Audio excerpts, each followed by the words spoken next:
What's going on, y'all? Thanks for checking in the Khaliis Take. You know what to do. Hit that like, subscribe button. Also hit that notification bell just so you can get the newest and the bonus content first. But hey, let's just go ahead and jump right in. Clippers forward Marcus Morris has definitely stirred up some things with his tweets lately. Definitely stirred up and got some eyebrows raised with some of his tweets about, wanting to play with his brother Markieff Morris.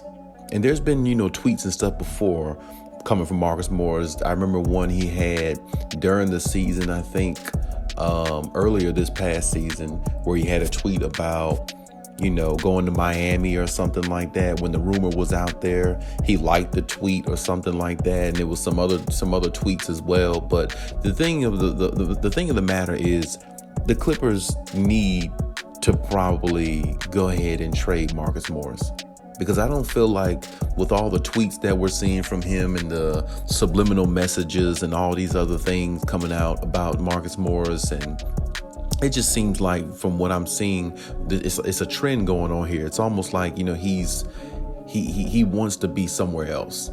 And the main thing is, he came in the league with his brother. They came on the same team, I think, with the Phoenix Suns. They've always pretty much been around each other, been together. I mean, even when he was on the Clippers and Markieff was on the Lakers, they still was together because they played in the same building. They just was on opposite teams, which they were still in the same city. So it made sense. But at the same time, now it just seems like, the more and more you hear him tweet or like tweets or send messages out, whatever messages he's sending besides, the one I just spoke on about him wanting to play with his big bro, it just seems like his time with the Clippers pretty much is either done or pretty much almost done, however you want to look at it. I just feel like the Clippers need to go ahead and trade him, because I don't think you're going to get the best out of Marcus Morris, because I feel like the only way to get the best out of him is when he's happy or engaged, and I don't feel like Marcus Morris is that, based upon the tweets and all these things that's coming out, these last couple months over him in regards to him, because I feel like he hears the noise and the chatter about his inconsistency and how he can be replaced.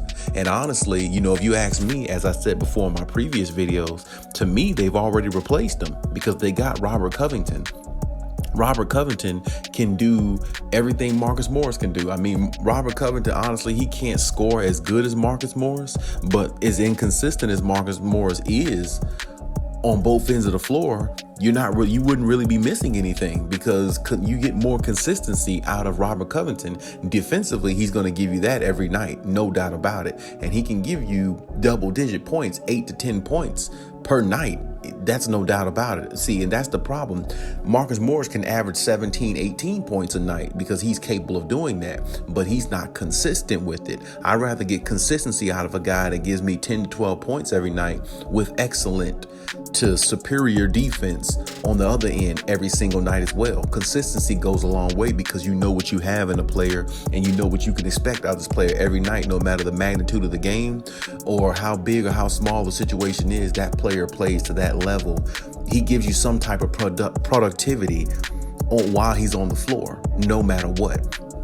And honestly, Robert Covington can do that without getting technical fouls and putting the team in danger of losing games the way Marcus Morris does. Because Marcus Morris gets a lot of technical fouls. He does a lot of dirty, he plays dirty at times, do a lot of dirty things. And we know how he can be. And a lot of times, Clippers fans may not say it, but really that hurts them. That hurts the Clippers when you get a technical foul, because it gives the other team free throws, free points, where they're on the line and they're scoring points while the clock is stopped. And that those little things like that always add up at the end of games, especially when it's a big game of high magnitude. Because if you look at the playoffs, every playoff game seemed like, besides, of course, you have your blowouts here and there, of course, but for the most part, a lot of playoff games come down to what? They come down to free throws. They come down to those easy points, or maybe not easy, but they come down to those points where the clock is stopped and you have an opportunity to score, which is free throws. And like I said, when you're getting technical fouls, drawing fouls a lot, all those type things, those things add up over time. And little things like that is the reason why, is a part of the reason why the Clippers can't get ahead, because they have an inconsistent player, Marcus Morris, who they paid $64 million to play at a better, more consistent level than that. And on top of that, with him getting technical fouls at times, being a little too animated, being a little too broad in his approach in regards to, how he feels on the court, sometimes that hurts the Clippers. It hurts their momentum. It hurts their drive. You see what I'm saying? So to me, they already got a player in Robert Covington that can fill his role, to me, especially defensively. And so if they traded him and got another piece back, maybe like a shooter, like, I don't know, let's say they traded him to Miami and got Tyler Hero, Duncan Robinson, or somebody like that. Who knows? I don't know who they would get, but what I'm saying is, if they got rid of Marcus Morris and got somebody else in there, maybe like a shooter or something like that, add to their offense a little bit, that wouldn't hurt at all. Because like I said before, they're already stacked all the way around, if you ask me. Now, like I said, there is a possibility they keep Marcus Morris, but with all the tweets and the comments and, his lack of production, of consistency and all that, I feel like the Clippers have looked at all that, and I feel like they're evaluating him the hardest out of every player on the Clippers. Because honestly, him and Zubac are the two names that stand out in the forefront if there's any trading to be done. And of course, you got some names that's, far down the bench, like that, but at the same time, you might have Amir Coffey or somebody like that, but I think he's just a free agent. Hopefully he comes back. But this is my point. You have, players like him and Zubac, who's been a forefront of trading in the trading conversation ever since the All-Star break of this past season. So, it definitely wouldn't surprise anybody if, Marcus Morris is traded or if Zubac is traded, but I know a lot of people hope to keep the team intact the way it is. I would like to see the team stay intact the way it is if Marcus Morris is going to be more consistent. I would like to see them stay exactly where they are if Zubac is going to pick it up a little bit more, because 10-8, it just isn't good enough for a big man of his caliber who should be giving you a double-double every single night. I don't care if it's 11-10. He should be giving you a double-double every single night. This past year, 10-9 or something like that. I think Zubac was averaging 10 points, 9 rebounds. Is a career high for him? No, he should be a career high for Zubac should be 14-12, 15-13 a game. That should be career highs for him. That, what I'm saying, that should be more.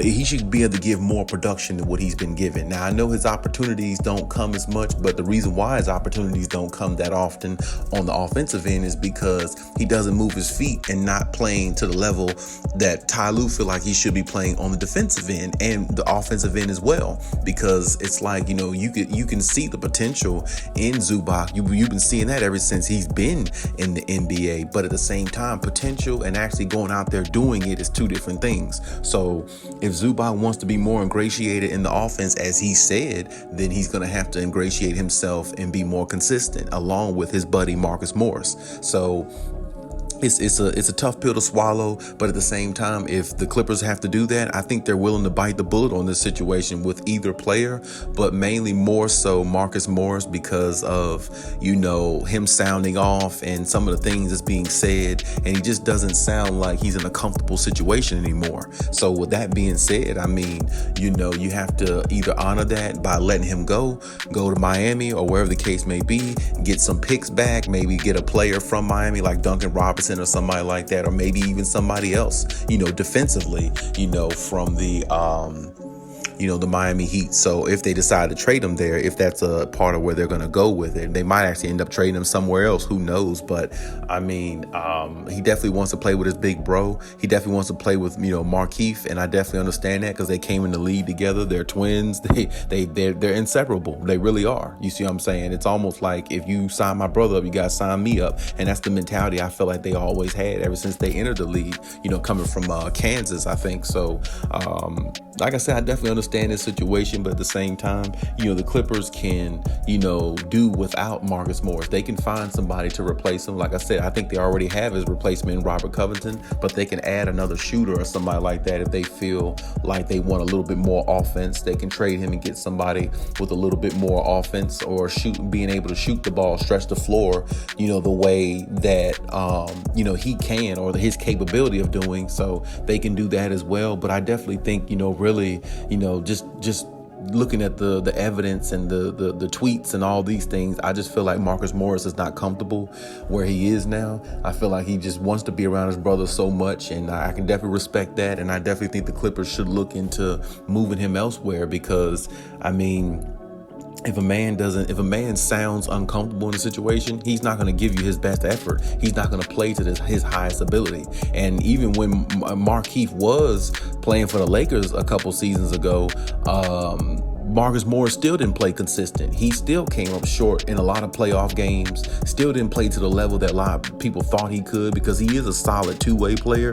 And when he's engaged, I've seen him play pretty good at a high level before. I can remember him playing on the Celtics, with Jason Tatum and them. He played at a really high level. He played more consistent. He played, a lot of that. I don't know what it is, but ever since then, I just kind of feel like either, he's getting older and he's just not the player he was, or maybe that's just the case, because they have been in the league a long time. So matter of fact, when the Morris twins came in the NBA, Steve Nash was still on the Phoenix Suns, or he was just leaving the Phoenix Suns or something like that, back then, I believe. And so, like I said, they've been in the league a long time. So, I can definitely see age and attrition coming up, on them and stuff like that. Because Markieff didn't even play for the Miami Heat. They didn't even play him. So, apparently, he's not the player or a factor for them, because they ain't even play him. So apparently, he's not the player he, once was, or able to move mobile as once as he could, or something like that. So, maybe Marcus is in the same situation. So I just think that the Clippers definitely should cut bait and open up other avenues, take the money that they're paying him and open up an avenue to draw somebody else in there. Get another player in there, find a way to get that point guard. It'd be easier for them to go out and get a point guard. They got extra cash, or if they got extra assets to do so, by letting go of a Marcus Morris and taking his contract and taking some of that money, investing it in somewhere else. It would be easier if they did something along those lines. So we just have to see what happens. But I definitely think the Clippers should look, into doing that, because the vital part they need is a point guard. They need that more than anything, if you ask me. They don't need another Marcus Morris. They got plenty of scores. They got like I said, Robert Covington could be a two-way player. He is a two-way player. So that's what I'm saying. You don't need another Marcus Morris. You need a point guard. That's what's going to separate you from a lot of other teams. You got so much depth in so many other areas. Make sure you have that point guard, because it's going to take pressure off Reggie Jackson. He can go back to being a shooting guard, which he's more comfortable in, because that's what he got drafted to the league for, being a shooting guard. He just took over the point guard position role for certain teams and played it. He played it very well. He did play it in high school, I believe, and in college, high school, I believe. He did play that there as well. So, he has some point guard experience, but he's a better shooting guard than he is a point guard. So have somebody there. Find a way to get somebody like Malcolm Brogdon in there, Tyus Jones, somebody like that. And, if you have to, ship Marcus Morris out to be able to have the assets to do so, then that's what you do. Because like I said, Marcus Morris is not going to be the reason why you win a championship, because he hasn't been the reason why you went far these last few years. He's been a part of the reason why, or the part of the reason of the downfall of the Clippers. So, he's definitely not going to be the end all be all reason why you win a championship. So definitely, if you have an opportunity to rid of his contract, to open doors to get somebody else in there, like a point guard that you need, you find a way to do that, and you don't hesitate. Because listen to Marcus Morris, he sounds like he doesn't even want to be there anyway. He sounds like he wants to be in Miami, if you ask me. So if that's the case, ship him over there, open up the door for somebody else to come in, get somebody else in there, get a point guard in there. If you and in the offseason, also find a way to bring in a big man, as well. And if you can add another piece or two here and there, that'd be great also. Hopefully Nicholas Batum comes back because he opted out of his contract, and the reports say he's going to opt back in. So hopefully he definitely comes back, which I believe he will, and just kind of take it from there and see what happens. Because like I said, you don't need no players that's inconsistent. This has to be the year you make it to the finals, bare minimum. And this really has to be the year that you win the finals, because you got too much talent on that team, arguably the best coach in the NBA, and you got a well-rounded team that has played so much basketball without their superstars.